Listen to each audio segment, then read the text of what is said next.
서기 위해 하나님의 전신갑주를 취하라.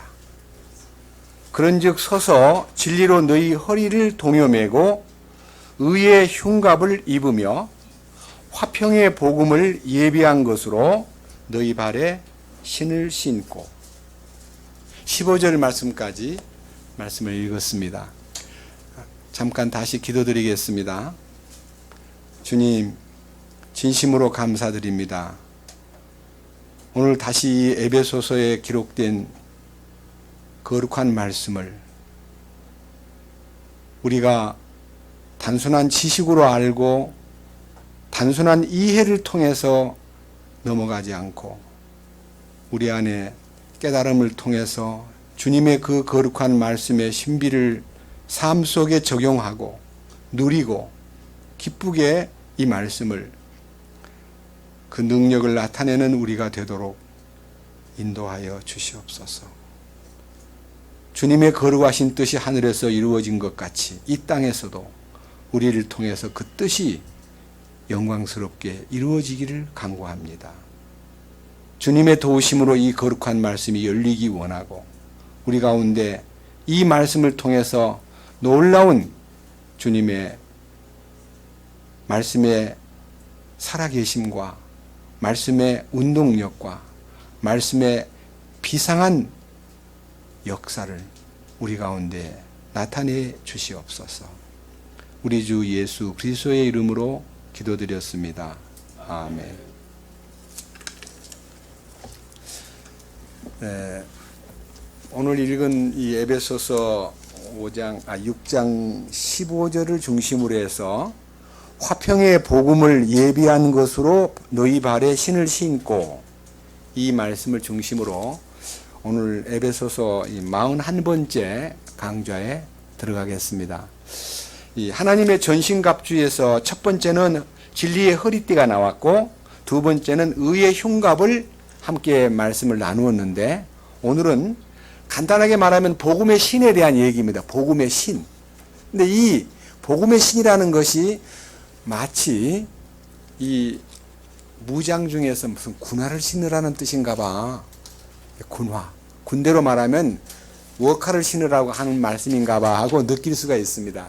근데 저는 이 말씀 속에 숨겨 있는 참 뜻을 놓고 매우 마음속에서 아주 스스로 감격해 하고 이 말씀을 함께 나누는 모든 식구들에게 이 말씀 속에 담긴 주님의 뜻이 골고루 분배되고 또 함께 누리기를 진심으로 간구합니다. 먼저 화평의 복음을 예비한 것으로라는 말씀이 무엇을 의미하느냐 하는 것부터 열어보겠습니다.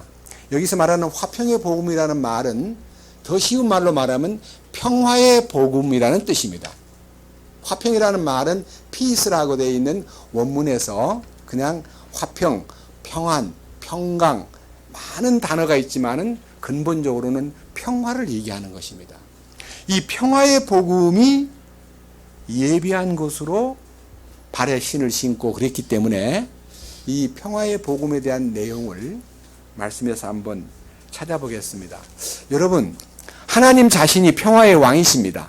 이사야 9장 6절에 보면요, 한 아기가 우리에게 낳고 한 아들을 우리에게 주신 바 되었는데 하고 그분의 이름을 여러 가지로 표현하기를, 그분의 이름은 평화의 통치자이시다, 이렇게 딱 못 박아 있습니다. 예수님 자신이 평화의 통치자이십니다.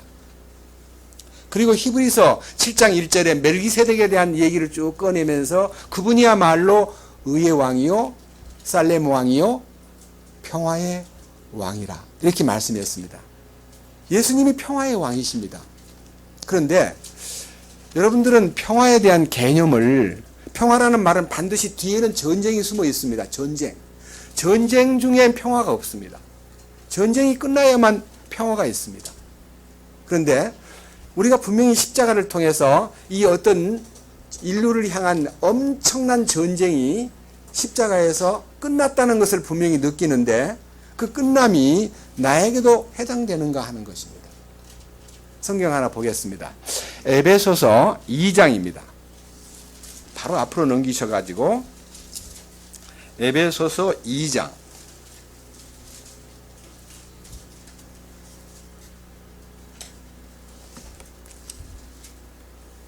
12절 말씀부터 말씀을 봅니다.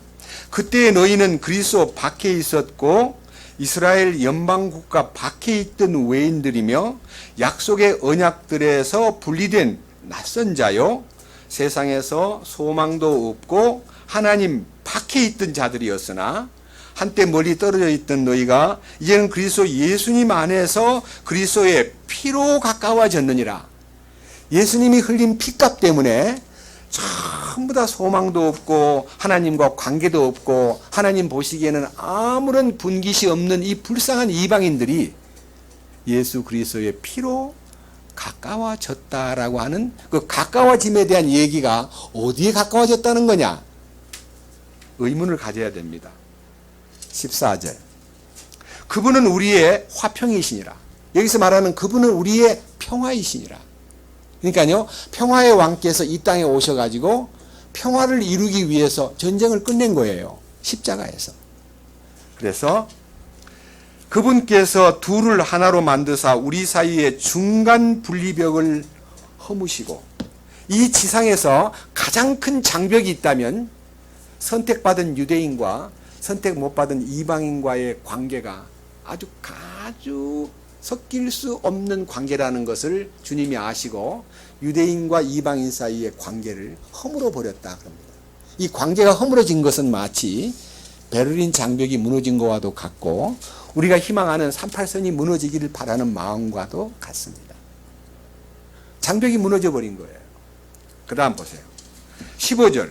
원수되게 하는 것, 즉 규례들의 수록된 명령들의 율법을 자기 육체로 없애셨으니 이것은 이 둘을 자기 안에서 하나의 새 사람으로 만들므로써 화평을 이루려 하시며, 진정한 평화가 이루어지는 것은요, 유대인이 지니고 있는 구약의 모든 전통과 율법과 그들의 모든 선택받은 민족으로서의 그 자긍심이 이방인들을 개로 취급하고, 우리 주님도 어떤 사마리아 가나안 여자가 자기 자녀를 위해서 막 울부짖을 때 예수님 뒤돌아보시면서 자녀의 떡을 빼앗아 개들에게 줌이 마땅치 아니하니라 이렇게 말함으로써 그 여인으로 하여금 나더러 개라고?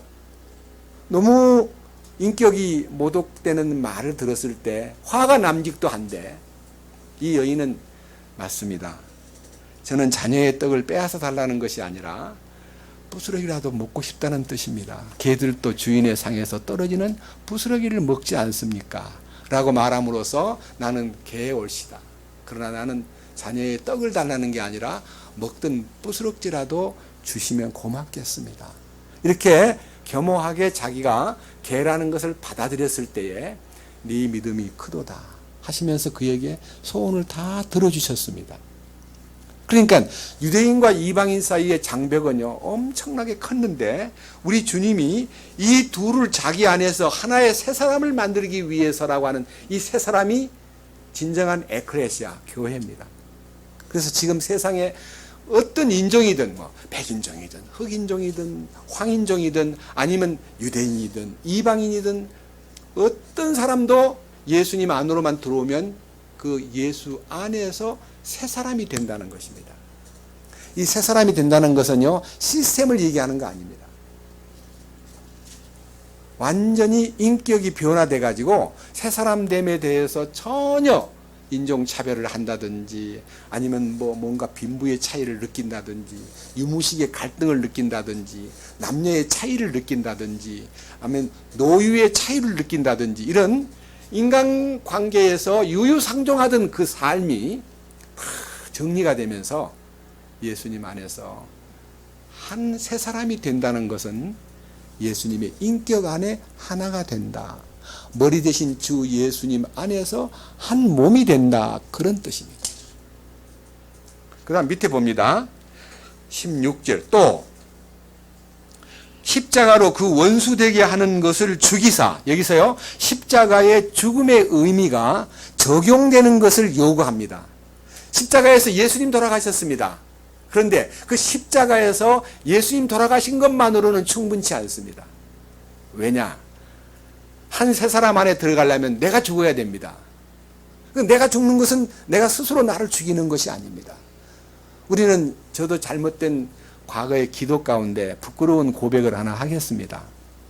저는 잘 참고 양보도 할 수 있고 희생도 할 수 있고 다 좋은데 제 자존심을 건들면 막 견딜 수가 없는 거예요. 그게 뭐예요? 제가 못났기 때문에 그런 거예요, 사실은. 제가 자존심을 누가 건들면요, 못 견디는 거예요. 그래서 그 제 자신의 자아가 너무 센 거를 나만 알기 때문에 조용히 골방에 들어가서 주님, 나를 좀 죽여주십시오. 나 이 자존심을 좀 죽여주십시오. 내가 왜 이런지 모르겠습니다. 이렇게 주님 앞에 나 좀 죽여달라고, 자존심 좀 죽여달라고 많이 기도했습니다. 근데 안 되는 거예요. 그런데 2000년 7월달 둘째 주일날 갈라디아 2장 20절 말씀 앞에 제가 죽어 있는 것이 발견되었고, 더군다나 이제 옛날 개혁에는 내가 그리스도와 함께 십자가에 못 박혔나니라는 과거 시제로 기록되었기 때문에 좀 믿기가 어려웠습니다. 내가 2000년 전에 있지도 않았는데 어떻게 그 십자가에 내가 있단 말인가? 난 참 이해가 안 가고, 십자가 2000년 전 사건하고 나하고 하나라는 것이 참 감당하기 어려운 그 시제상의 문제 때문에 고민을 꽤 했더랬는데, 눈을 뜨고 한참 있다가 나중에 이제 원문 성경에 충실한 이 킹제임스를 딱 보니까요, 내가 십자가에 그리스도와 함께 못 박혀 있나니, 현재형으로 되어 있는 거예요.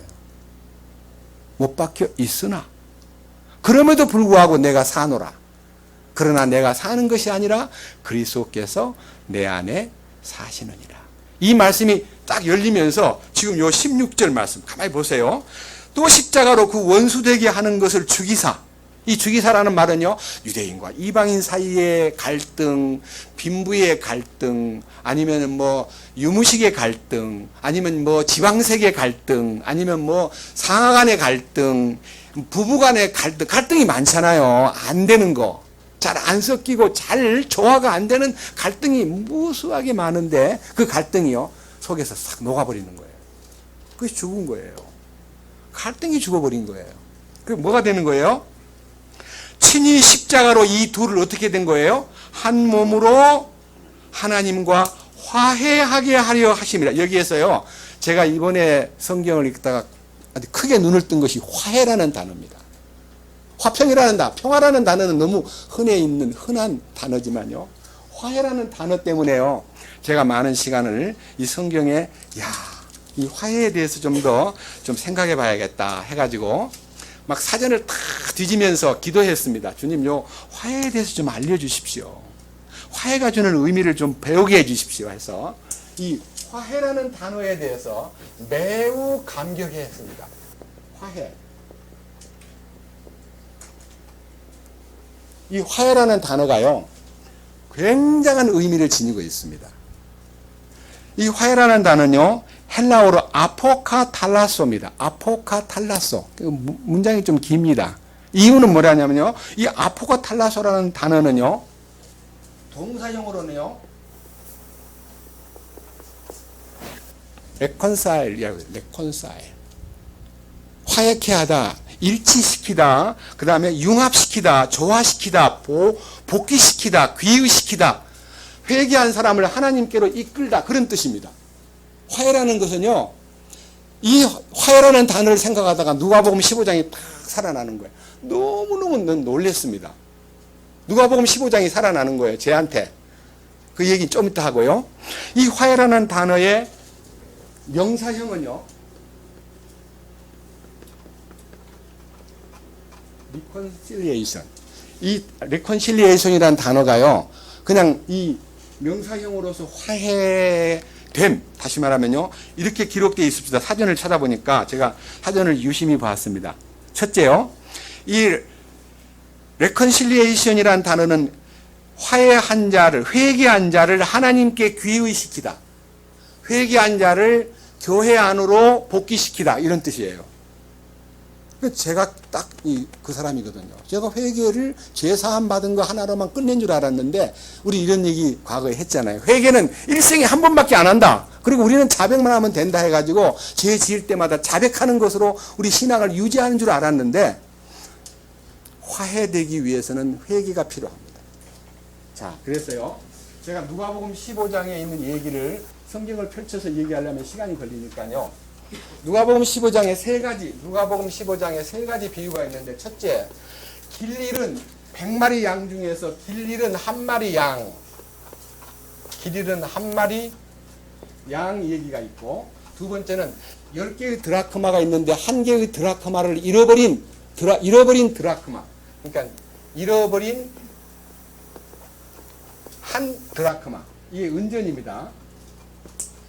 요 두 가지 비유는요, 길 잃은 양을 목자가 찾아낸 겁니다. 양이 막 목자를 찾아 헤매는 게 아니고, 양이 잃어버린 양을 찾아가지고 어느 계곡에 처박혀 있는 양을 찾아가지고 너무 좋아서 그 양을 어깨에 메고 집에 돌아와 벗과 이웃을 불러 이르되 내 잃어버린 양을 도로 찾았노라. 우리 함께 즐기자. 이와 같이 죄인 하나가 회개하면 회개할 것 없는 의인 99보다도 더 기쁨이 되느니라. 이렇게 기록되어 있습니다. 잃어버린 양을 찾아낸 것을 회개라 그럽니다. 목자가 양을 찾은 거예요. 양이 목자를 찾으러 다닌 거 아닙니다. 그래서 우리가요, 주님에게 발견돼야 돼요. 잃어버린 우리 운명이 주님에게 발견될 때 그가 운명이 주님께 잡힌 바 되는 거예요. 근데 사람들은 자기가 구원을 받으려고 막 애를 쓰기 때문에 무슨 말씀을 듣다가 자기가 안 되면 나는 구원을 받고 싶은데 왜 구원이 안 되지? 그래. 주님이 자기를 찾아주었는가가 문제고 주님 품에 안겼는가가 문제인데 자기가 자기 주님을 찾으려고 막 발버둥치는 사람 더러 있습니다. 말이 안 되잖아요. 잃어버린 양을 주님이 찾아내는 거예요. 그 다음 잃어버린 한 드라크마를 한 여자가 등불을 켜고 방을 막 쓸고 막 방에 있는 가구들을 드러내가지고 쉽게 말하면 어느 장롱 밑에 들어있는 걸 찾아내가지고 너무 좋아가지고 찾아냈으면 자기 찾은 것 뿐인데도 불구하고요, 벗과 이웃을 불러 이르되 나의 잃어버린 한 드라크마를 도로 찾았노라 하면서 이와 같이 죄인 하나가 회개하면 하나님의 천사들 앞에 기쁨이 된다 그랬어요. 그래서 이 두 개는요, 잃어버린 한 마리 양을 찾는 목자의 노력, 잃어버린 한 드라크마를 찾는 여자의 노력이 두 번째 강조한데, 두 번째 내용인데요. 세 번째 비유는 탕자의 비유입니다. 이 탕자의 비유는 누가복음 15장 11절부터 마지막 절까지 되어 있는 비유인데요. 32절까지. 이렇게 되어 있습니다. 집을 떠난 아들을 아버지가 찾아 나선 거 아닙니다. 아버지가 아들을 찾아서 막 헤매다가 아들을 만난 게 아니고 아버지는 집에 계시고 아들이 유산을 받은 지 며칠 안 돼가지고 이민을 간 거예요. 참 아주 기가 막힌 장면인데요. 제가 이번에 발견한 내용이 너무 신기한 부분이 있기 때문에 성경을 보고 얘기하겠습니다. 누가복음 15장.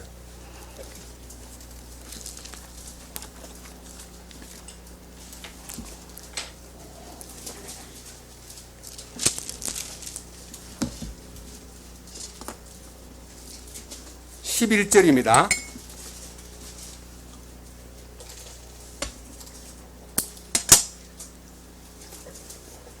또 그분께서 이르시되 어떤 사람에게 두 아들이 있었는데 그 중에 작은 아들이 자기 아버지에게 이르기를 아버지여 재산 중에서 내게 돌아올 몫을 주소서 하니 아버지가 자기 살림을 그들에게 나누어 주매 그 뒤 며칠이 안 되어 작은 아들이 전부 모아가지고 먼 나라로 가서 거기서 허랑방상하게 살며 자기 재산을 호비하더니 그가 다 탕진한 뒤에 그 땅에 큰 기근이 들어 그가 비로소 궁핍하게 되니라. 이게 환경이 바뀐 거예요.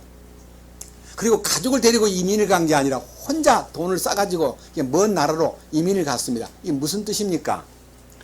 많은 사람이 탕자의 비유를요, 이 위에 있는 이 두 개의 예와 똑같이 무슨 회개해가지고 아들 되는 비유로 생각하는데 이 구원받는 장면이 아닙니다. 아들이 집을 나간 것이지 아들 아닌 놈이 아들 된 거 아닙니다. 아들이 집을 나갔다는 말은 아버지의 유산을 받아가지고 이민을 가서 방탕한 생활을 하고 탕진하고 나서 완전히 돈이 다 떨어지니까 거지 신세가 되었는데 그 땅에 또 흉년까지 겹쳐가지고 갈 곳이 없어서 너무너무 배가 고프니까 취직을 했어요. 어디로 취직했냐면요, 15절 그가 가서 그 나라의 국민 중 하나에게 연합하니, 그러니까요 갈 곳이 없으니까 돈 떨어지고 친구 떨어지고 완전히 갈 곳이 없으니까 어떤 그 외국에 있는 어떤 돼지 기르는 데 가가지고 좀 도움을 구하니까 그 사람이 그를 자기의 들로 보내요. 자기가 양돈하는 양돈에 옛날에는 돼지를 놓아 기르는 데가 있었나 봐요. 양돈장에 이 아이를 취직을 해가지고 이 친구가 돼지를 치게 되었다 그럽니다. 이 돼지를 치는 직업은요, 이스라엘 땅에는 그 직업이 없습니다. 예, 유대인은 돼지를 기르지 않습니다. 지금도 아랍권에는 돼지를 기르지 않습니다. 그리고 돼지를 햄이든지 돼지고기를 갖고 공항에 들어오면 공항에서 다 뺐습니다. 무슬림 국가나 이스라엘 국가는 돼지고기 수입 금지가 되어 있습니다. 그러니까 돼지에 대해서 증오하는데 성경에 보면 돼지고기는 발은 쪽발이지만 되새김질을 하지 않는 동물이므로 먹어서는 안 되는 부정한 식물이다라고 해서 돼지고기를 못 먹게 했습니다. 대표적인 못 먹는 짐승 중에 돼지입니다. 토끼도 못 먹고 뭐 여러 가지 못 먹는 종류가 많은데 그 중에 돼지가 제1번으로 부각돼 가지고 돼지고기에 대해서 굉장히 단속을 하는데, 이 돼지를 친다는 말은 개나 돼지 같은 이방인들이 즐기는 거지 유대인들은 돼지를 쳐서는 안 되는 사람입니다. 근데 안 되는 사람에게 배가 고프니까 거기에 취직을 해가지고 이제 지내는데 얼마나 비참했냐 보세요. 16절. 그가 돼지들이 먹는 곡식 껍질로 자기 배를 채우려 하되 아무도 그에게 주지 아니하므로. 제가 이 성경 읽으면서 집사람 보고 옛날 성경에는 돼지가 먹는 쥐염 열매로 배를 채우려 하나 주는 이가 없는지라 그랬더니, 그 농장에 취직을 했으면 밥은 줘야 될 거 아니요. 우리말로 이제 빵은 줘야 될 거 아니요. 근데 얼마나 안 주길래 돼지가 먹는 그 곡식 껍질을 먹으려고 돼지를 부러워할 정도가 되느냐 하는 겁니다. 그러니까요, 이 농장에 취직을 했는데 먹는 것은 네가 알아서 먹어라 했던 것 같아요. 주인집에서 밥을 주는 게 아니고. 그러니까 돼지가 먹는 그 곡식 껍질로 배를 채우려 하나 주는 자가 없기 때문에 돼지가 먹는 걸 빼앗아 먹을 수가 없기 때문에 말로 다 할 수 없는 상태에 딱 빠졌는데, 보세요. 17절. 그제야 그가 정신을 차리고, 이게 정신이 바짝 든 거예요. 이 정신 든다는 말은 뭔 말이냐면요, 자기가 지금 정신 나간 사람이라는 것을 안 거예요. 내가 바보같이 지금 정신병자구나. 아니, 아버지 집에는 빵이 얼마나 풍족하며 또 아버지 집에 이 품꾼들도 얼마나 잘 먹고 지내는데 난 여기서 굶어 죽는구나.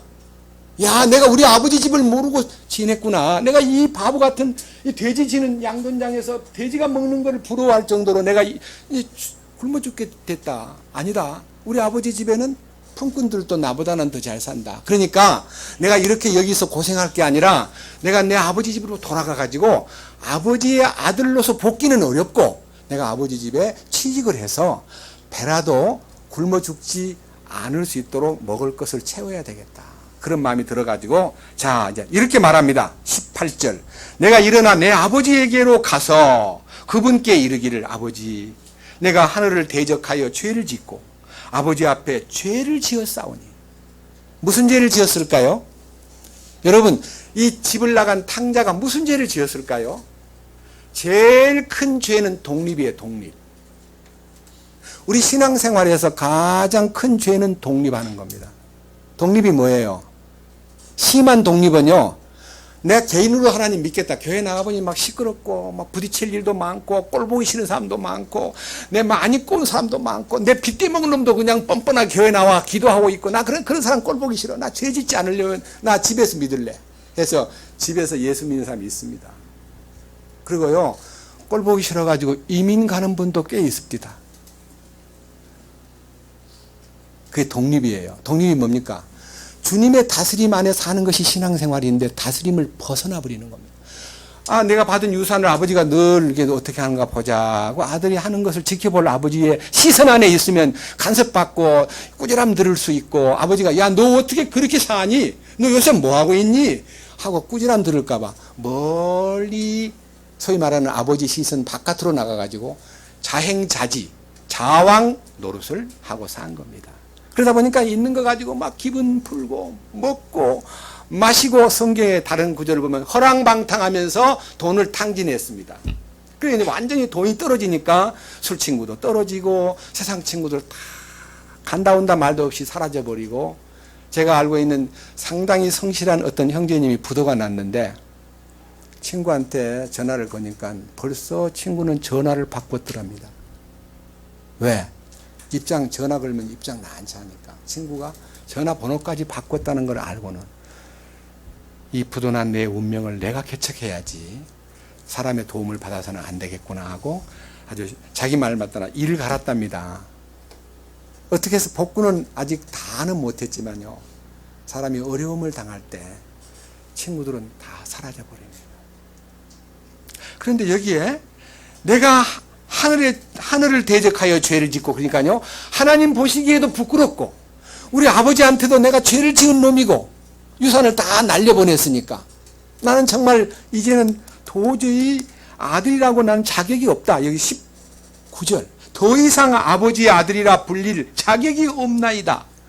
난 이렇게 말을 할 거다. 나는 아버지의 아들로서의 자격을 잃어버렸기 때문에 나는 아들이 아니고 아버지 집에 품꾼으로라도 나를 좀 써주시면 어떻습니까? 라고 말하리라. 이렇게 딱 결정을 내리고 아버지께 돌아가는 것입니다. 이것이 잃어버린 평화를 찾는 화해의 길입니다. 화해는 회개한 자가 돌아갈 아버지 품을 말하고, 화해는 회개한 자가 돌아갈 주님의 몸된 교회를 말하고, 회개한 자가 하나님에게 귀속되고 하나님에게 융합되는 걸 말한다는 겁니다. 아까 썼던 단어 가운데서 이 첫 번째 의미인 화해라는 의미가 하나님과 연합되는 거예요. 보세요. 자, 이제 함께. 자, 중요한 내용입니다. 20절. 일어나서 자기 아버지께로 가니라. 이 아들이 아버지께로 가는 거예요. 아버지가 아들 찾으러 나선 게 아니고 아들이 돌아가는 거예요. 여러분, 이게 무슨 말입니까?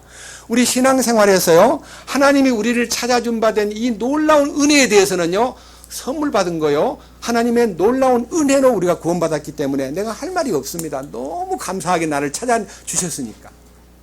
그것이 죄사함과 기본적인 영적 구원에 대한 기초입니다. 그러나 우리의 독립되기를 좋아하고 홀로 서기를 좋아하고 남들한테 군림하기를 좋아하고 결제 서류를 들고 와서 사인해 주십시오라고 하는 사람보다는요, 결제 서류를 받아서 사인해 주기를 좋아하는 소위 말하는 장병, 윗사람 되고 싶은 마음이 우리에게는 굉장히 강합니다. 제가 품질관리 공부를 할 때요, 일본 사람의 특성에 대해서 이런 얘기를 들었습니다.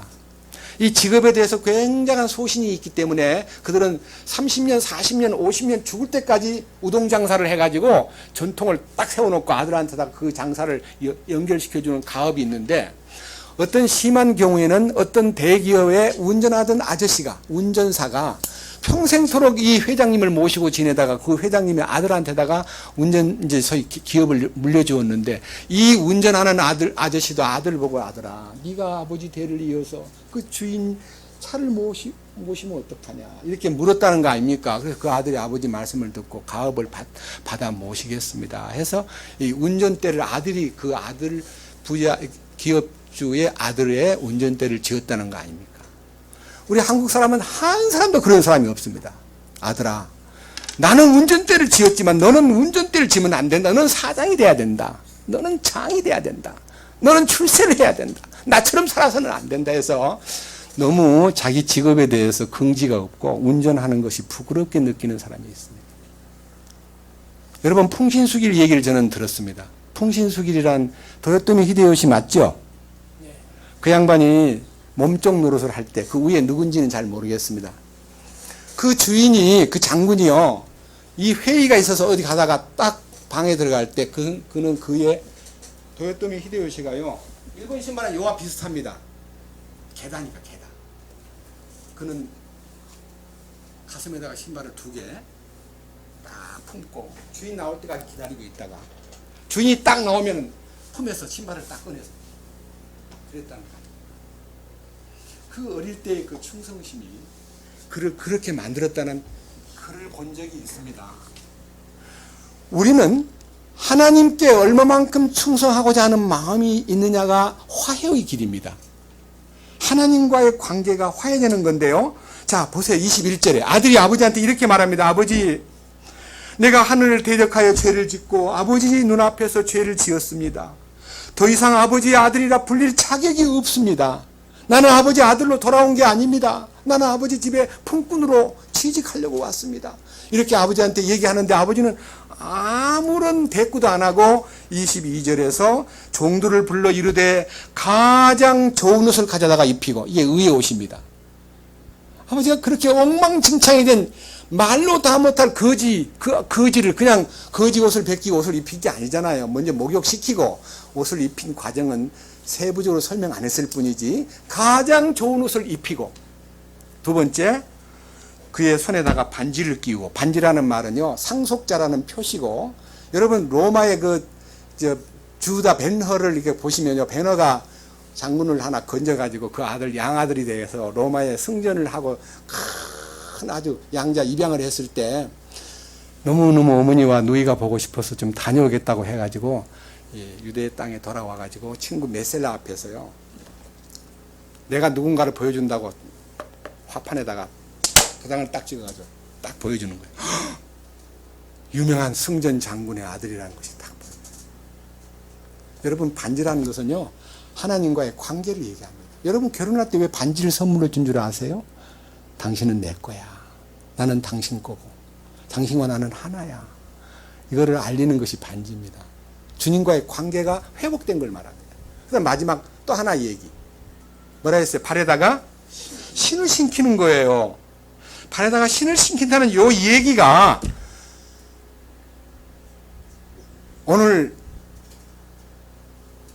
에베소서 6장 15절에 있는 화평의 복음에 예비된 것으로 발에 신을 신고라는 말이요, 사도 바울이 성령으로 감동해 썼기 때문에 이 감동은요, 반드시 구약의 말씀하고 연결되어 있지, 혼자서 그 시인처럼 화평에 예비한 것으로, 화평의 복음에 예비한 것으로 발에 신을 신고라고 쓸 수가 없습니다.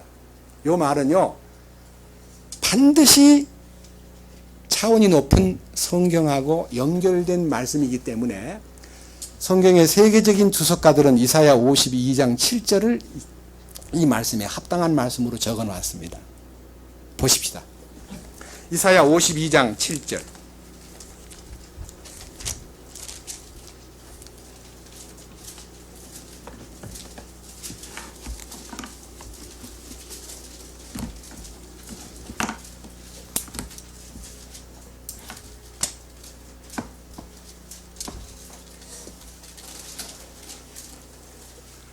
(7절입니다) 이사야 52장 7절. 좋은 소식을 가져오고 평화를 선포하며 복된 좋은 소식을 가져오고 구원을 선포하며 시온에게 이르기를 네 하나님께서 통치하신다 하는 자의 산을 넘는 발이 어찌 그리 아름다운가.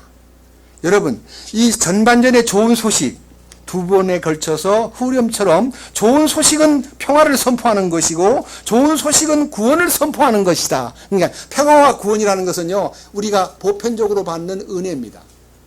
하나님의 평화가 전달되고 하나님이 우리를 구원했다는 소식이 좋은 소식입니다. 복음이다 이 말입니다. 복음인데 이것으로 끝나면 안 되고 아래에 통치부의 시온을 향해서 말하기를, 이 통치부라는 것은 시온은 주님의 통치권의 수부를 말하는 거예요. 우리 같으면 중앙청을 얘기하고, 우리 같으면 지금은 옛날에는 세종이고 과천이고 지금은 이제 세종입니다. 이 통치 수부에서 하나님의 통치를 발표하는 거예요. 구원받은 거, 그다음에 여기서 말하고 있는 평화를 얻은 거, 이 좋은 소식이 내게 온 것만은 너무너무 행운이지만 하나님이 통치하신다는 것을 알려주는 산을 넘는 발이 얼마나 그렇게 아름다운 거라고 하는 말은요, 하나님의 통치를 향해서 발걸음이 옮겨지는 것을 말하는 겁니다. 여기서 산이라는 것은요, 장애물을 얘기합니다. 장애물. 예? 네가 참으로 믿음이 있으면 이 산을 옮겨 저 바다로 빠지려 해도 될 것이 하는 그 산이 성경 역사상 어느 누구가 기도해가지고 앞산을 들어다가 바다에 던진 사람이 어디 있습니까? 네, 여러분 마음속에서 보기 싫다고 그 산을 그냥 바다에다 빠뜨리게 해 주시옵소서라고 해서 산을 바다에다가 집어넣은 기도를 응답받은 자가 어디 있습니까? 인간이 갖고 있는 문제가 태산 같다, 그런 뜻입니다. 태산 같은 문제를요, 주님의 능력으로 옮겨준다는 겁니다. 해결해 주는 거예요.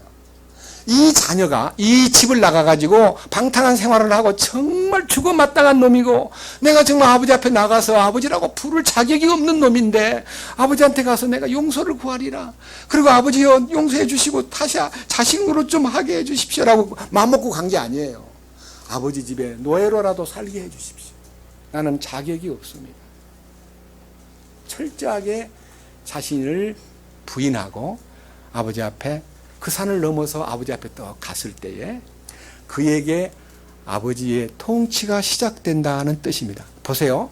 아버지 통치는 첫째, 그를 품에 안아 입을 맞추며 화해가 시작됩니다. 그 다음에 제일 좋은 옷을 입혀줍니다. 의의 옷을 입혀주었습니다. 손에다 가락지를 끼워주었습니다. 그는 언약의 반지입니다.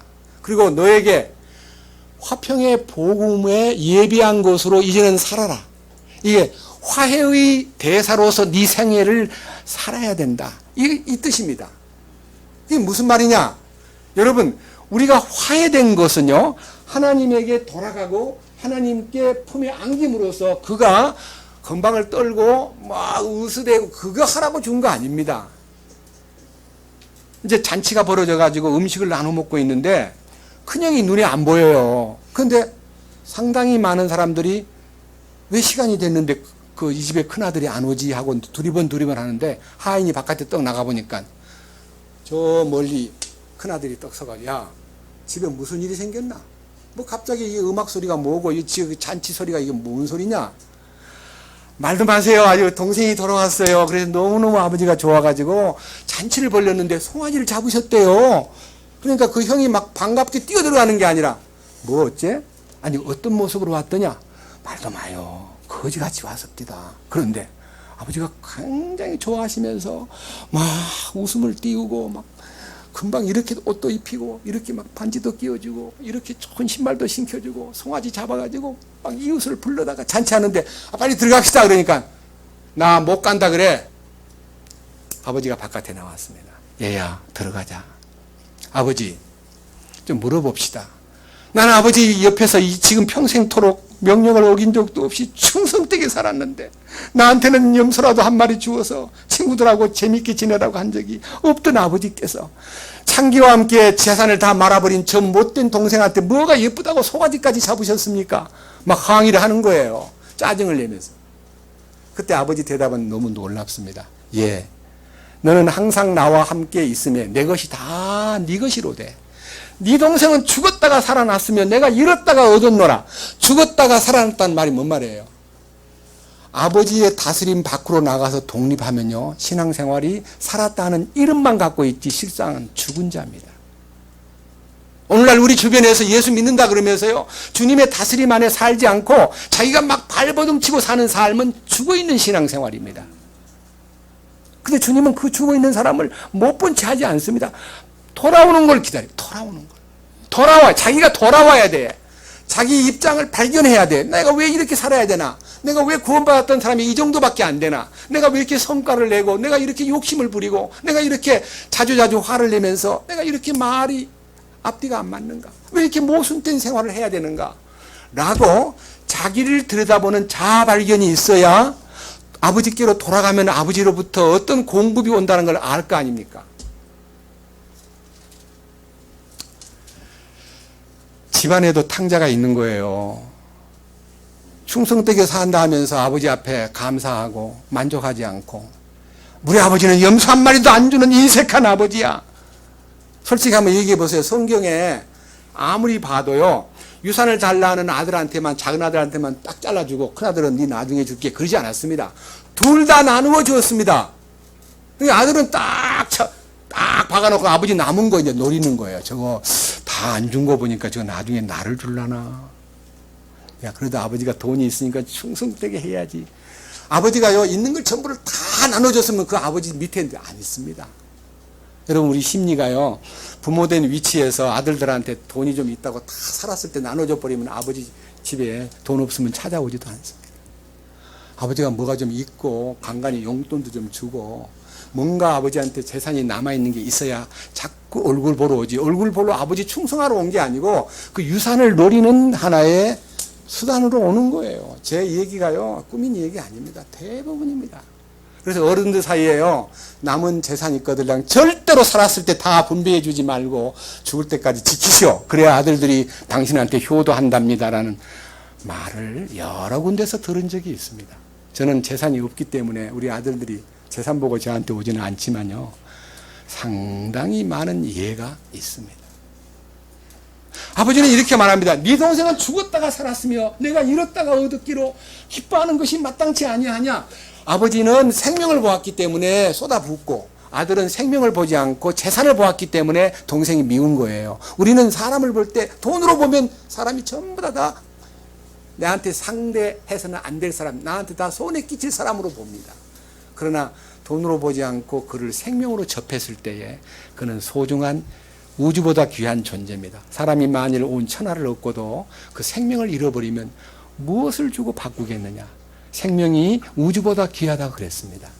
하나님이 우리 인간을 우주보다 귀한 존재로 만들었는데 불행하게도 우리는 사람을 너무 헐값으로 취급하고 너무 돈에다가 몰두함으로써 오늘날 많은 사람들이 큰아들 같은 마음에서 동생을 용납하지 않고 동생과의 화해를 거부하고 동생 일에 대해서는 마이너스를 치고 자기 일은 굉장한 실적을 남긴 자인데 왜 알아주지 않냐고 아버지한테 항의하는 그런 편에 설 수가 있습니다. 자기 의에 도취된 사람은 딴 사람을 무시하고 자기가 대단한 존재인 것을 내세우는 자요. 자기가 아무것도 아니라는 걸 안 둘째 아들은요, 비록 방탕하고 잘못 살고 비록 부끄럽게 살았지만은 아버지요, 내가 하늘에 죄를 짓고 대적했습니다.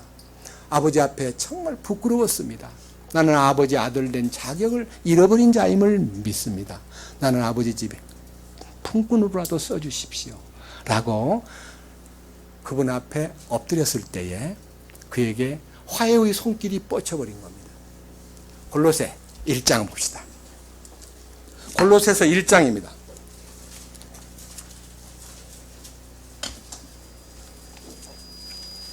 골로새서 1장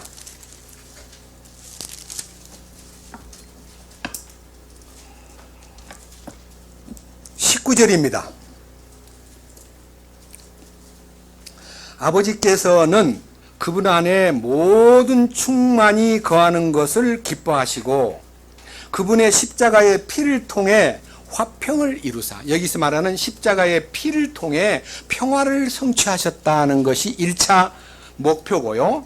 그분으로 말미암아 모든 것들이, 즉 내가 말하노니 그분으로 말미암아 땅에 있는 것들이나 하늘에 있는 것들이 자신과 화해하게 하셨느니라. 여기에요, 전반부에는 평화를 성취했다는 얘기가 나오고 후반부에는 하나님과 화해하게 하셨다는 화해의 얘기가 나옵니다. 아까 말한 대로 이 화해라는 말은요, 주님과의 일치를 말하고 주님에게 복귀되고 주님에게 귀의되고 주님에게 융화되고 주님에게 화해된 입장이 중요하다 하는 건데, 무엇을 가지고 화해가 되느냐, 디테일이 20절부터입니다. 20절, 다시 20절 봅니다. 그분의 십자가의 피를 통해 화평을 이루사 그분으로 말미암아 모든 것들이, 즉 내가 말하노니 그분으로 말미암아 땅에 있는 것들이나 하늘에 있는 것들이 자신과 화해하게 하셨느니라. 이 화해는 결정되었다. 다만 너 편에서 보아라. 자행자지하고 자왕노릇하고 독립하려고 했던 너, 딴 건 다 좋게 보이는데 네 속에 자존심 하나 기둥 세워놓고 그거 조금만 건들면 그냥 화를 버럭 내고 남들한테 막 입에 거품을 붓는 너를 보아라. 너는 하나님하고 화해가 되어 있느냐? 왜 사람하고 화해가 안 되느냐? 사람하고 화해가 안 된 이유는요, 그분과 화해가 안 돼 있기 때문에 그러는 거예요. 밑에 21절. 한때는, 제가 이제 탕자 얘기를 꺼냈기 때문에 제 과거를 비춰봅니다. 한때는 제가 사악한 행위들을 인해 멀리 떨어져 너희 생각 속에서 원수가 되었으나 나는 하나님하고 원수 되려고 마음먹지는 않았습니다. 근데 내 생각이 하나님하고 멀어져 있는 거예요. 이 생각이라는 것은 우리 혼기능의 1번입니다. 1번. 우리의 생각, 악한 생각, 옛사람의 생각, 그 다음에 탐욕에 꽉 차 있는 생각, 이 육체의 생각, 이 모든 것이 하나님하고 원수입니다. 그러니까 내 생각대로 사는 것은 신앙생활에서 하나님과 스스로 원수가 되는 것이다. 성경에 육체의 생각은 사망이요 영의 생각은 생명과 평안이니라. 육신에 있는 자들은 하나님을 기쁘시게 할 수 없나니 이는 하나님의 법에 굴복지 아니할 뿐 아니라 할 수도 없음이니라. 육신에 있는 자들은 하나님과 스스로 원수가 되는 것이니라. 이것이 우리의 구원받았다는 주님과의 그 평화의 관계가 이 십자가의 피로 이루어진 것을 믿기는 믿는데 생각이 딴 데가 있는 거예요. 생각이. 그 다음 22절 생각을 돌이킬 때 나타나는 축복입니다. 이제는 그분께서 죽음을 통해 자기 육체의 몸으로 화해를 이루사 십자가의 피로 속죄받은 사람이 주님의 죽으심 안에 이루어진 화해가 뭔가? 예, 주님의 죽으심 안에 이루어 놓은 화해를 내 것으로 만들려면요, 내가 죽어야 되는 거예요. 아까 말한 대로 내가 죽기를 갈망해서 막 기도해 주여 죽여주시옵소서 나 죽고 싶습니다. 나는 죽어야 됩니다. 이렇게 말하라고 한 거 아닙니다. 기도해서 절대로 죽지 않습니다. 금식해서 죽는 거 아닙니다. 주님의 죽으심 안으로 주님이 우리를 불러주신 거예요. 제가 아까 갈라디아 2장 20절의 말씀이 저를 살려냈다는 말씀 여러분 앞에 다시 한번 얘기합니다. 내가 그리스도와 함께 십자가에 못 박혀 있으나 그럼에도 불구하고 사노라. 그러나 이제는 내가 사는 것이 아니요 내 안에 그리스도께서 사신 것이라. 이제 내가 남은 생애를 육체 가운데 사는 것은 나를 사랑하사 나를 위하여 자기 몸을 버리신 그리스도의 믿음 안에서 사는 것이라. 그리스도의 믿음 안에서 사는 것이라. 그리스도를 믿는 믿음 아닙니다. 그리스도의 믿음, 그분의 믿음 안에 모든 것이 포함되어 있습니다. 이 보세요. 다시 봅니다. 22절. 이제는 그분께서 죽음을 통해 자기 육체의 몸으로 화해를 이루사 너희를 그분의 눈앞에서 뭐라 그랬습니까? 거룩하고 그 다음 흠도 없고 그 다음 자 보세요. 십자가의 피로 평화가 선포된 것은 맞는데요. 그분의 눈앞에서 예? 거룩하고 그 다음 흠이 없고 그 다음 책망할 것이 책망받을 것이 없는 책망받을 것이 없는 사람이 되려면 어떻게 해야 되겠습니까? 새벽 기도를 잘 나가고 연보를 많이 내고 11조를 잘 바치고 교회 일에 충성하고 뭐 집안은 다 때려치우고 막 교회 가서 살고 그러면 거룩해집니까? 그러면 흠이 없어집니까? 죄송합니다. 우리 집 사람 얘기를 해서 우리 집 사람이요 부인들끼리 모이는 어머니 회의에서 일을 하는데요. 아주 요령을 피우는 사람이 열심히 와서 일을 한 것 같아 하다가도 가장 어려울 때 되면 살짝 빠져나가 버리는 거예요. 그럼 그 사람이 이제 기회주의자다. 저렇게 어려운 건 내버려두고 가나. 자기가 그걸 안 보고 감사한 마음으로 하면 좋은데 하면서 툴툴거리는 거 마음에서. 그러니까 일 안 하고 나간 그 기회주의자나 일하면서 툴툴거리는 사람이랑 똑같아요.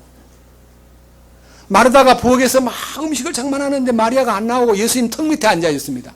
너무너무 화가 난 마르다가 문을 뻐꾸미 열고 예수님 제가 바쁜 거 모르세요? 그러니까 너 마리아를 나오라는 것 같은데 마리아는 좋은 편을 택하였으니 너는 한 가지만이라도 좋으니까 한 가지만 많이 하지 말고 한 가지만 해도 좋으니까 불평하지 말거라 그랬는데 이 말을 듣고 맞다 마리아 편에 서야 되겠구나. 그래서 막 일도 안 하고 그냥 말씀만 듣겠다고 어디든지 가면은 그냥 말씀 듣는데 앉아가지고 목사님 턱 밑에만 딱 앉아있는 거예요. 밥 먹으라 할 때 이제 밥 먹고. 그러니까 누가 묻기를 왜 그러냐 그러니까 나 마리아 편에 서 있다. 나 그렇게 탓하지 말아라. 그래서 그렇게 해서 자기 본의로 움직이는 사람이 돼서는 안 된다는 겁니다. 그가 어떤 방법으로 빠져나가든 어떤 방법으로 행동하든 나는 주님 앞에서 감사한 마음으로 주님 내가 이런 마음을 갖도록 해주신 거 고맙습니다. 난 즐겁습니다. 주님 섬기는 마음으로 하겠습니다 하면 문제가 안 되는데 그런 얘기를 과거에 집사람이 많이 보고 지내면서 누구는 기회가 너무 요령꾼이고 누구는 너무너무 꾀가 많고 누구는 너무너무 겉으로만 일하고 이런 거를 자주 얘기를 했더랬는데 이 복음 안에 들어오니까 그런 데 대해서 마음이 전혀 안 가고 남이 하든 안 하든 남이 요령을 부리든 그건 그 사람 책임이지. 나는 내가 최선을 다해야지 하는 마음으로 살아가는 얘기를 나누었습니다. 여러분, 거룩하고 흠없는 게 뭐냐면요, 내 혼자 흠없는 게 아니고 남이 나를 흠없이 봐야 됩니다. 주님도 나를 흠없이 봐야 됩니다. 그럼 어떻게 해야 돼요? 흠투성인데, 결점투성인데, 모순덩어리인데, 불평덩어리인데 어떻게 흠없이 될 수 있습니까? 방법 딱 하나 있습니다. 죽어야 됩니다. 어떻게 죽습니까? 십자가 안에 주님 죽으심에 딱 들어가면 흠이, 내 안에 있는 흠이 죽어버립니다.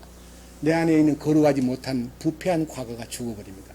꾸지람 들을 것이 어마어마하게 많았는데 아버지는 돌아온 탕자에게 한 번도 꾸지람을 하지 않았습니다. 너 그 많은 돈을 갖고 나가서 뭐 하다 왔니? 어떻게 거지가 돼서 왔니? 하고 나무랬다면요, 이 아들은 도망갔을지도 모릅니다. 아버지는 과거를 묻지 않습니다. 꾸지람하지 않습니다.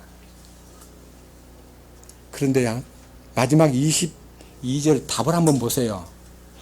이제는 그분께서 죽음을 통해 자기 육체의 몸으로 화해를 이루샤. 그분이 모든 걸 화해를 이루었기 때문에 너희를 그분의 눈앞에서 거룩하고 흠없고 책망할 것이 없는 자로 요구하셨어요? 제시가 뭐예요? 제시가 뭐예요? 카드를 내미는 거예요. 야, 넌 거룩해. 너는 흠없어. 너는 나무랄 것이 아무것도 없어. 내가 다 책임을 진단 말이야. 돌아온 탕자에게 아버지가 다 책임을 졌기 때문에 이 아들은 흠없는 아들이에요. 돌아온 아들은 거룩한 아들이에요. 돌아온 아들은 책망받을 것이 없는 아들이 되어버린 거예요. 왜? 아버지가 책임을 져버렸으니까. 그 표시로 송아지를 잡은 거예요. 여러분, 주님의 죽으심은 항상 현존하는 것입니다. 여러분, 진심으로 예수 그리스도를 믿는다는 것이 거룩하고 흠없고 책망받을 것이 없는 자가 되기 위한 노력을 요구하는 것이 아니라 그분이 십자가의 능력으로 그걸 제시해 주는 거예요. 봐라, 이거 너거다. 이제 우리는 어떻게 하면 됩니까? 주님이 이렇게 카드를 제시했는데 우리가 어떻게 하면 되냐고요. 그 다음 23절을 보세요. 다 같이요. 만일 너희가 믿음 안에 거하여 터를 다지고 정착해서 너희가 들은 복음의 소망에서 떠나지 아니하면 그리하시리라. 우리는 어떻게 하면 돼요? 그냥 아멘으로 받는 거예요. 어뜻 볼 때 이 탕자가 얼마나 뻔뻔한 아들입니까? 저는 그 탕자의 대열에 서 있는 제 자신이 처음 2000년 7월달 둘째 주일날 십자가 앞에 돌아왔을 때 저는 탕자라는 것을 확실히 알았습니다. 근데 오늘같이 이렇게 화해의 의미가 이렇게 크게 마음을 지배하고 이렇게 주님의 은혜로 거룩하고 흠도 없고 책망받을 것이 없는 자로 턱 제시해 준 주님의 그 긍휼을 저는 깜짝같이 모르고 지냈던 과거가 부끄럽고 정말 황송하고, 형이 아무리 소리를 지르고 막 자기한테 눈치를 하고 저런 놈이 들어와가지고 뻔뻔하게 잘도 먹네 하고 아무리 눈치를 줘도요, 그냥 눈물을 흘리면서 형, 참 미안해. 난 잘못했어. 아마 그 동생은 끝까지 아버지의 그 긍휼 안에 머물면서 형이 뭐라 하든 딴 사람이 뭐라고 따지든 변명이 필요 없는 위치에서 살았으리라고 확실히 믿습니다. 저는 저에 대해서 많은 억울한 말이 많습니다.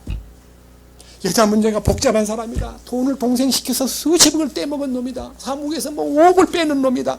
별 얘기가 다 들려도요, 한 번도 변명하고 그 사람한테 따진 적이 없습니다. 왜? 주님이 책임을 져주셨으니까.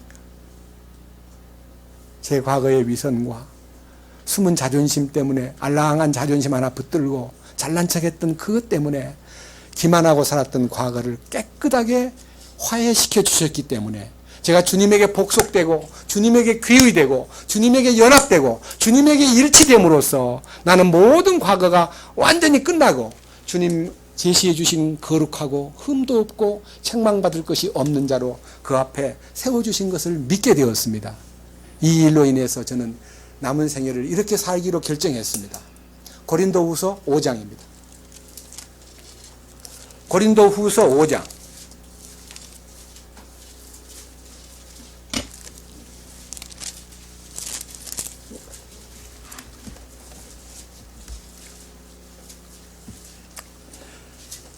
(12절입니다) 제목이 참 좋습니다. 뭐라고 되어 있습니까? 하나님과 화해하라. 아까 말한 대로요. 화해라는 말은 헬라 말로 아포카탈라소라고 말했고, 우리 말로는 이 말이 융합되다, 기의시키다, 복귀시키다, 그 다음에 하나가 되게 하다, 일치시키다, 그런 뜻입니다.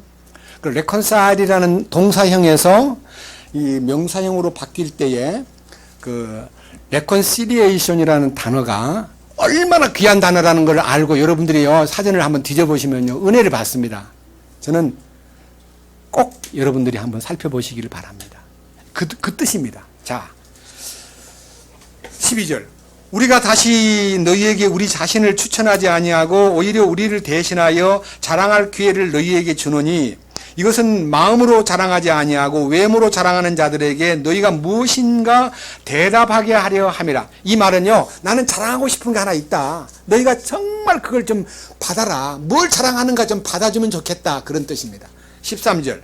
만일 우리가 미쳤어도 그것은 하나님을 향한 것이요. 정신이 온전하여도 그것은 너희를 위한 것이니. 이 두 가지 목적이 있는 거예요. 너희들이 우리가 자랑하는 이 얘기를 자꾸 꺼내면요, 미쳤나? 이렇게 봐도 괜찮고, 내가 이 열정을 갖고 간절한 마음으로 온전한 정신으로 말하지만 이건 바로 너희에게 이것이 해당되기 바라고 너희에게 적용되기를 바라는 마음으로 이 말을 하고 있는 거다. 잊지 말고 좀 내 말을 잘 들어봐라. 이 고린도 교회를 향한 바울의 갈망이었습니다. 14절. 이는 왜냐하면 그 말이에요. 그리스도의 사랑이 우리를 강권하기 때문이라. 이 화해 속에서는요. 그리스도의 뜨거운 사랑이 막 밀려오는 거예요. 이 돌아온 탕자가요, 밥상 앞에 앉아서 막 풍악을 울리고 아버지가 좋아하고 막 온 사람들이 자기를 향해서 이뻐하니까요. 돌아온 탕자에게요, 아버지가 막 야단을 치면 다른 사람들을 다 쏘아볼 텐데요. 아버지가 자애로운 눈으로 이 아들을 맞이해 주니까 아버지가 그 아들을 거룩하다 하고 흠없다 하고 책망할 것이 없다고 하니까 다른 이웃들도 다 감싸는데 형이 좀 삐뚤어져 가지고 자기를 향해서 눈독을 막 독한 눈으로 쳐다볼지라도 자기는 그 사랑 때문에 감격하여 견딜 수 없는 마음이에요. 자, 뭐를 아냐? 그리스도의 사랑이 우리를 강권하기 때문이라는 그 사랑의 강권이 뭐냐 하면 우리가 이같이 판단하노니 뭐냐? 한 분 예수님이 모든 사람을 위해 죽었기 때문에 모든 사람이 죽었다는 거다. 거기 자기가 포함되어 있잖아요. 여러분, 이런 얘기는요, 한 분이 죽었기 때문에 모든 사람이 죽었다는 얘기가요, 엄청난 화해의 키인데요. 너는 네가 죽었다는 걸 왜 모르느냐? 그 말이에요. 왜 난 죽었다는 걸 나는 빼냐 이거야. 모든 사람 속에 내가 들어있는데. 예수님이 차별한 거 아닌데. 너무나 불쌍하게도 그 사랑이 나를 포함했다는 걸 모르고 자기를 항상 빼내. 어떤 며느리가 어머니 이번에 세례 받을 때 어머니 꼭 문답하기를 목사님이 예수님이 누구에서 죽으셨나요? 하고 묻고들랑 꼭 어머니 이렇게 나 위에 죽었어요. 그렇게 말해주세요. 그래야 돼요. 그랬더니 어머니 침례에 받기 전에 목사님한테 가서 목사님 예수님이 누구 위에 죽었대요. 그러니까 우리 며느리 때문에 죽었대요. 이제 며느리가 자꾸 나 위에 죽었다고 이렇게 말하니까 아, 우리 며느리 때문에 예수님이 죽었구나. 그렇게 답을 했다는 거 아닙니까? 여러분들이 한 사람이 죽으신 그 죽음 속에 내가 들어있다는 것을 아는 것이 얼마나 놀라우냐. 그 다음 15절. 그분께서 모든 사람을 위하여 죽으신 것은 왜 그렇게 죽었냐 하면 살아있는 자들로 하여금 이제부터 자기를 위해 살지 않고 오직 자기를 위하여 죽었다가 다시 일어나신 분을 위하여 살게 하려 함이라. 이 삶의 목적을 바꾸게 하기 위해서 네가 네 자신만 위해서 막 네 개인만 사랑하고 네 개인의 출세와 안정과 행복과 네 기쁨을 위해 살았지만은 이제는 너를 위해서 죽으신 그분 지금 살아계시기 때문에 그분에게 충성하라고 너를 살려주신 거다. 돌아온 탕자는 그 후부터 그 아버지 밑에서 아무런 노예의 마음으로 들어갔기 때문에요 막 열심히 자원해서 일을 합니다. 아버지가 해그름판에 와가지고 야야 그만하고 집 들어가라. 너 안 해도 괜찮다. 아버지 괜찮아요. 아버지 저 그냥 하겠습니다. 이 충성은 자발적이어야 돼요. 여러분 신앙생활은 자발적이어야 돼요. 누가 끌어당기고 막 가자 그러고 야 어떻게 주의를 안 지키니? 너 그 돈이 그렇게 귀하니? 너 어떻게 신앙생활을 그렇게 하니? 남한테요 막 꾸지람 듣고 야단 맞아가지고 교회 오는 거는 아무 쓸데없어요. 정말 견딜 수 없는 그리스도의 사랑이 우리를 강권하시는도다는 그 강권이라는 단어가요, 다이나마이트의 원어와 똑같은 다이나믹한 능력이라 그랬어요. 폭발적이라 그랬어요. 그 사랑이 폭발적이에요. 그 다음 밑에 봅니다. 16절.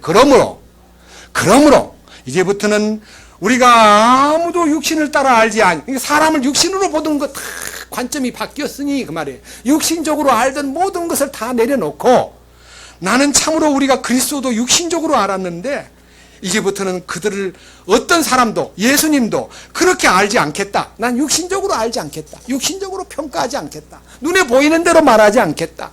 나는 정말 내 영적인 이 놀라운 능력, 나를 거룩하게 만들어주시고 나를 흠없이 만들어주시고 나를 꾸지람하지 않고 받아주신 그분을 보는 내 마음이 그분을 향하기 때문에 나도 남의 흠을 따지거나 나도 남에게 꼬집고 책망을 하거나 인간관계에서 내가 용서를 그렇게 받았는데 내가 사람한테 선악간에 만질 수가 있습니까?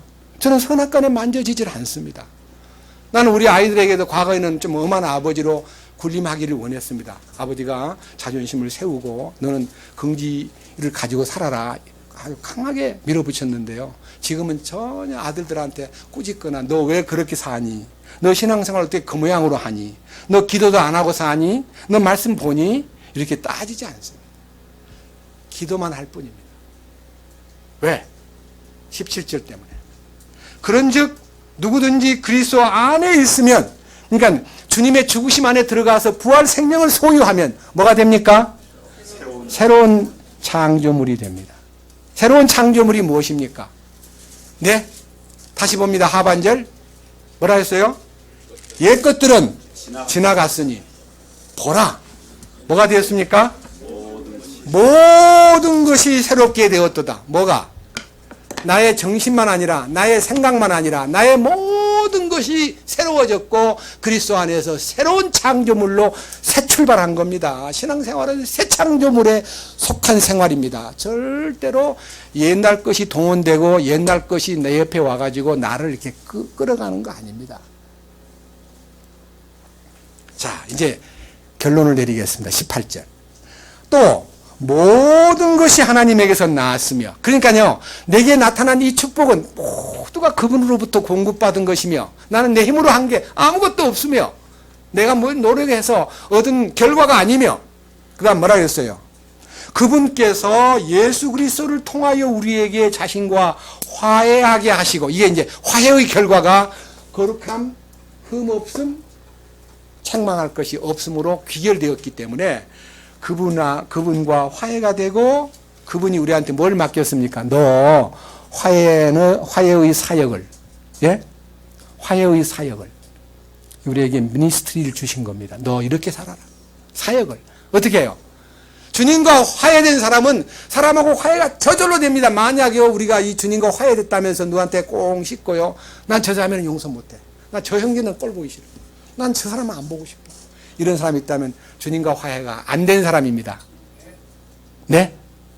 난 저 사람 보기 싫어. 난 저 사람 나오면 난 안 나올래. 저런 놈하고 난 같이 안 있을래. 저 좀 꼴 보기가 싫어. 만약 그런 마음이 조금이라도 있다면 하나님과 화해가 된 사람이 아닙니다. 저는 2000년 7월달 그 일이 있은 이후부터 제 마음속에 미워하는 사람이 하나도 없어요. 아니, 아무리 밉게 굴어도요, 불쌍하게 보이지 제가 성질이 나가지고 하나같이 대항하고 싶은 사람이 없어져 버렸습니다. 나를 아주 매도하고 나쁘게 몰아붙인 사람도 불쌍하게 보일 뿐이지 밉지 않습니다. 왜? 주님이 나를 거룩하게 보셨고 나를 흠없이 여기셨고 나를 꾸지람하지 않기 때문에 나도 그에 대해서 탓할 게 없더라 이거예요. 이거 나와 있어요. 19절. 곧 하나님께서 그리스도 안에 계시사 세상을 자신과 화해하게 하시며 그의 범법을 그들에게 돌리지 아니하시고 화해하게 하는 말씀을 우리에게 맡기셨느니라. 그러니까요, 세상과 화해를 선포하신 주님이기 때문에 나는 세상과 화해가 돼야 됩니다. 어느 누구하고도 화해가 안 되면 안 됩니다. 왜? 주님과 화해가 이루어졌으니까. 20절. 그런즉 하나님께서 우리를 통해 너희에게 간청하시는 것이 것 같이 이제 우리도 그리스도를 위한 대사가 되어 그리스도를 대신하여 너희에게 간구하노니 너희는 하나님과 화해하라. 사도 바울이 이 고린도 교회가 엄청나게 문제가 많잖아요. 나는 바울이 좋아, 나는 아볼로가 좋아, 나는 베드로가 좋아, 무슨 소리야, 나는 그리스도가 좋아.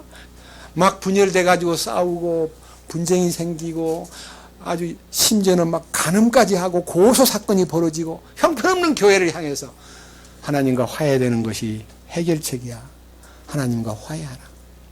그러면 그 모든 허물과 그 모든 부끄러운 과거가 주님 앞에 와서 제시된 카드, 너는 거룩하다, 너는 흠이 없다, 너는 책망받을 것이 없는 자로 내가 결정했다. 왜? 십자가에서 처리가 됐기 때문에. 거룩지 못한 것, 결점투성이, 꾸지람 들을 것이 많은 과거가 다 십자가에서 그분의 능력으로 지워졌기 때문에 우리는 화해의 복음을 예비하고, 이 프레퍼레이션이라는 말이 무슨 말이냐면요, 무장하고 갖추고 해요. 주님이 주신 화해의 복음이 화평의 평화의 복음으로 네 삶 속에 유효하게 그분과의 화해에 의해서 발에다가 신을 신고, 이 발에다가 신을 신고가 아가서 7장 1절에 명확하게 나타나 있습니다. 아가서 7장 1절.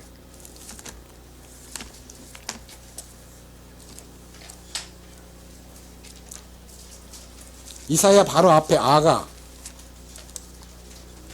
7장 1절입니다. 자세하게 들어보십시오. 제가 낭독하겠습니다. 오 통치자의 딸아, 신을 신은 내 발이 어찌 그리 아름다운가. 통치자의 딸이 돼야 됩니다. 통치권 속에 있을 때 그 신이, 돌아온 탕자에게 신겨준 그 신이 너로 하여금 평화를 알리고 화해를 알리는 발걸음이 돼야 된단다. 얼마나 아름다운지 몰라. 이렇게 알려준 것입니다. 그리고요, 지금 역사가 지금 마지막 복음이 가야 될 곳이 예루살렘입니다. 이스라엘이 이 지상의 마지막 구원받아야 될 원산지였는데도 마지막 종착지입니다. 거기에 복음을 전하는 발걸음을 우리에게 요구하십니다. 사도 바울은 그 말씀을 통해서 이 민족이 구원받기를 원하는 갈망이 서려 있기 때문에 그 말씀 하나 보고 마치겠습니다. 로마서 10장.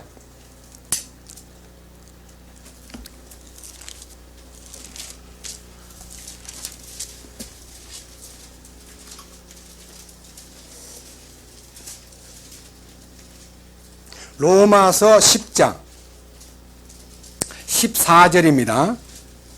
그런즉 그들이 자기들이 믿지 아니한 분을 어찌 부르리요, 자기들이 듣지 못한 분을 어찌 믿으리요, 선포자가 없이 어찌 들으리요. 그러니까요, 지금 이스라엘 민족은요 2000년 동안 예수님을 죽인 이후에도 예수님이 메시아 아님을 증명하는 많은 문헌들이 있고요, 그들 전통과 그들의 모든 사상에 의해서 예수님은 메시아가 아니다, 메시아 될 자격이 없다.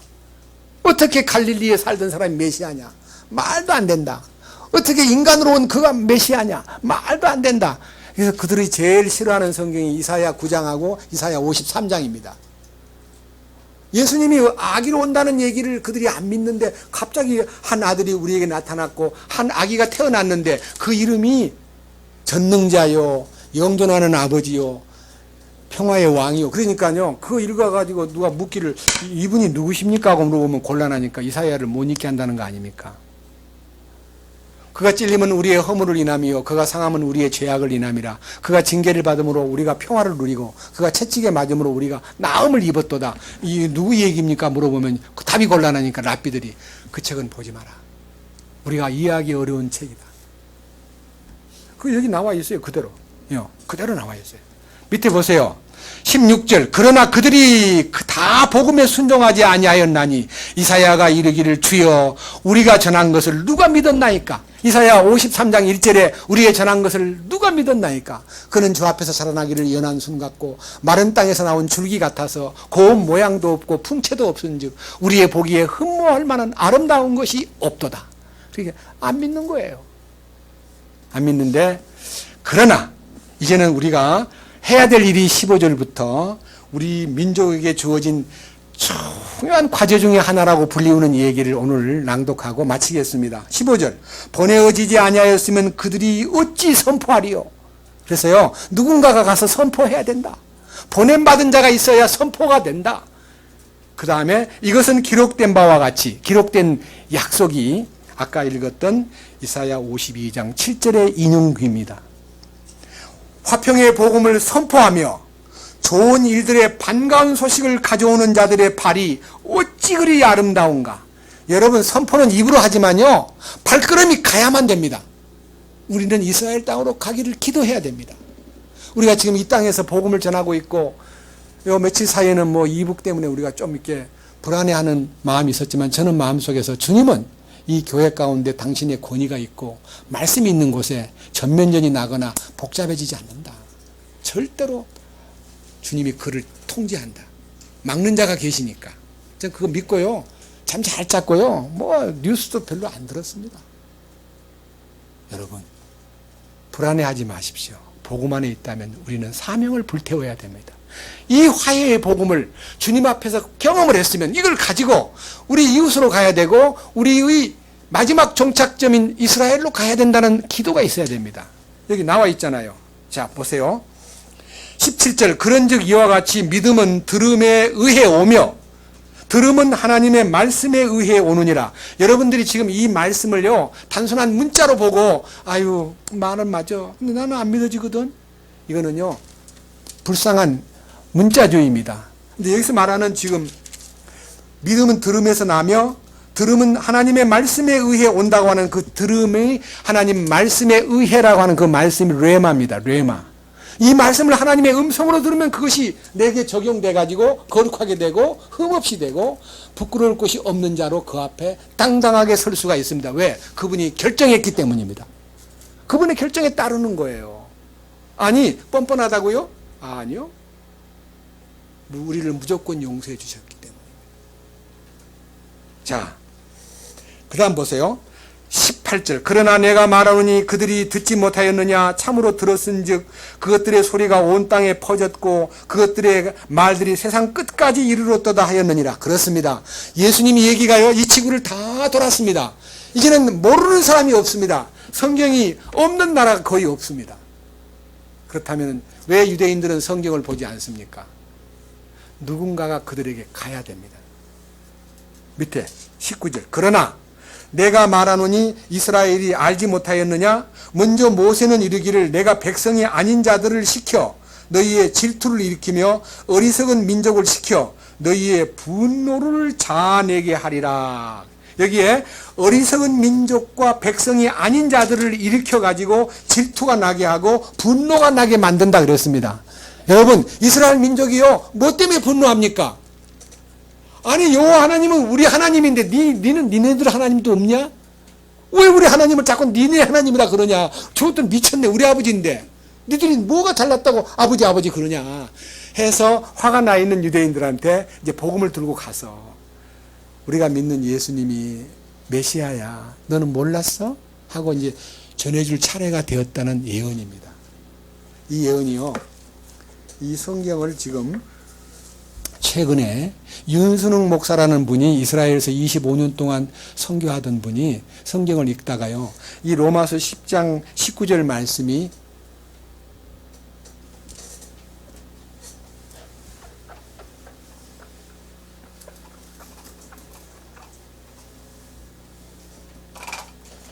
이 우리나라 말로요, 그냥 이게 코레아입니다. 코레아. 예? 저쪽에서 부르기를 코레아라. 근데요, 부르다는 히브리 말로 부르다 하는 말은 코라입니다. 코라. 네, 부름을 받았다는 말은 코레입니다. 부름을 받았다, 주께로부터 부름을 받았다는 말은 코레아입니다.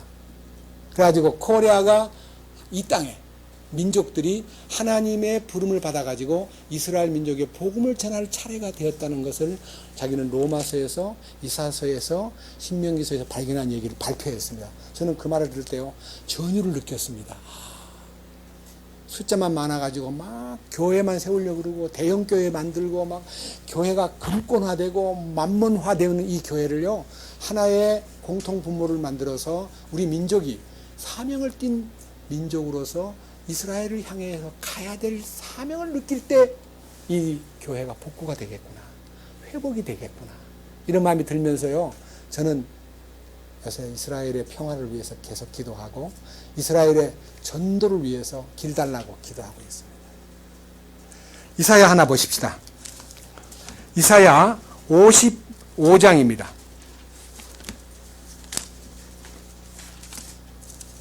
이사야 55장.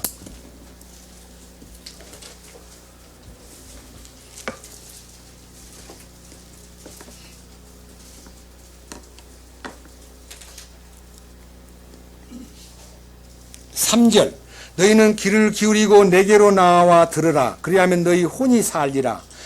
내가 너희와 영존하는 언약을 맺으리니 곧 다윗에게 베푼 확실한 긍휼이니라. 보라, 내가 그들을 백성들에게 증인으로 주었으며 백성들에게 인도자와 지휘자로 주었노라. 누군가가 인도자가 필요하고 누군가가 지휘자가 필요한데, 5절 보라, 네가 알지 못하는 한 민족을 네가 부를 것이요. 이제 이스라엘 민족이 자기들은 지금까지 하나님을 못 믿는 것이 왜 못 믿고 있냐? 나는 우리는 십자가 때문에 못 믿는다. 십자군 전쟁 때 십자가를 들고 깃발 아래 우리를 불태워 죽이고 우리를 막 잔혹하게 죽인 것이 십자가다. 그 왜 십자가가 우리 원수가 되었느냐? 유대인들은 십자가를 싫어합니다. 얼마나 싫어하냐면요, 아라비아 숫자를요 이렇게 쓰는 것도 싫어합니다. 왜? 이거 십자가니까. 그래서 그들은 아라비아 숫자를 쓸 때 반드시 이 꼬타리를 잘라버립니다. 보기 싫다고. 그만큼 십자가를 증오합니다. 그리고 도로가 사거리가 많은데 사거리를 다 없애버렸습니다. 대부분 5거리를 만들거나 6거리를 만들지 십자로는 만들지 않습니다. 십자가가 싫다는 겁니다. 유대인들의 사상입니다. 그런데 여기 보세요.